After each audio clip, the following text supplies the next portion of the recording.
Adam Back is not Satoshi. We have multiple verified email exchanges between Adam Back and Satoshi himself.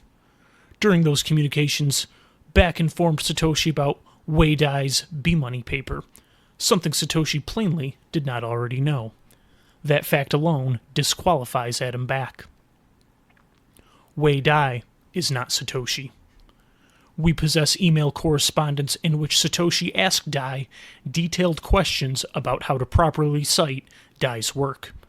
An author does not need instruction on how to reference himself. Nick Sabo is not Satoshi. Wei Dai and Nick Sabo had worked together previously.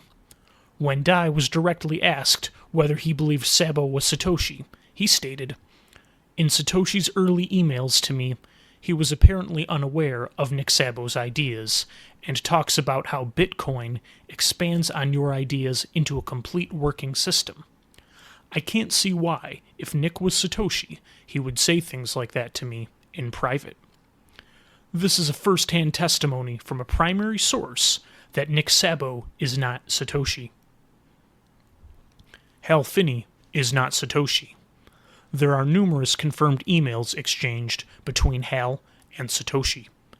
Even more conclusively, Hal Finney was running a race and crossed the finish line 2 minutes before Satoshi sent an email to Mike Hearn.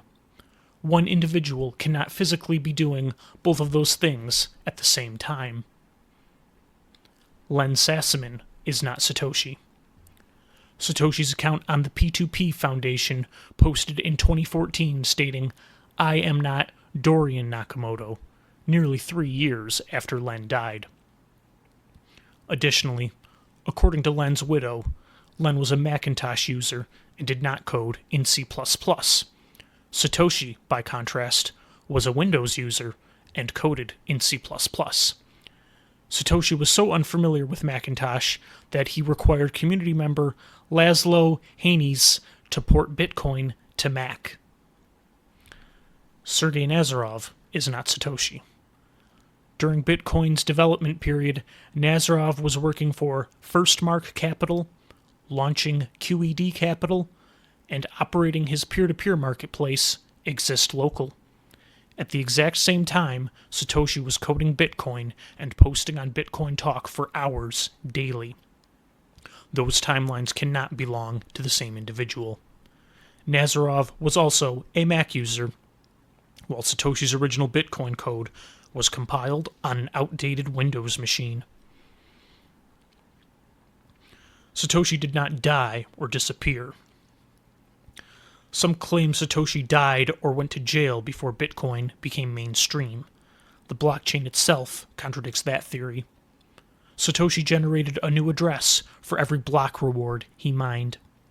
In October 2024, a wallet that mined Bitcoin on January 8th, 2009, moved coins to an exchange. This was just 5 days after the Genesis block on January 3rd, 2009. Only one block was mined on January 3rd before mining paused until January 8th. We will explain that 4-day mining gap shortly. For now, consider this. The first transaction between Satoshi and Hal Finney occurred January 11th, 2009. Before January 11th, Satoshi was the only miner. Therefore, whoever moved those coins in October 2024 had access to Satoshi's private keys, proving Satoshi is still alive. Satoshi ran multiple miners simultaneously, and only coins matching the Patoshi pattern have been labeled his. In reality, Satoshi controls far more Bitcoin.